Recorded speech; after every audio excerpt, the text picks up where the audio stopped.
In this video, we are going to look at how to break the data or delimit the data.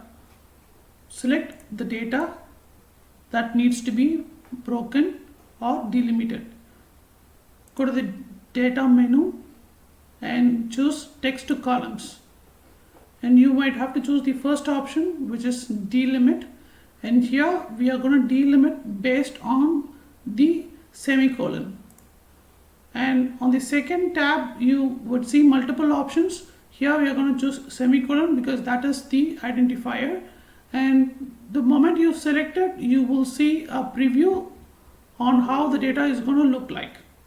When you click on the next button, it's going to tell you what format it is.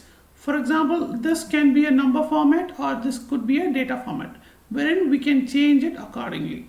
And in this case, it's just a text. We are keeping it general and click on the finish button. And now we have the data delimited or the data has been broken.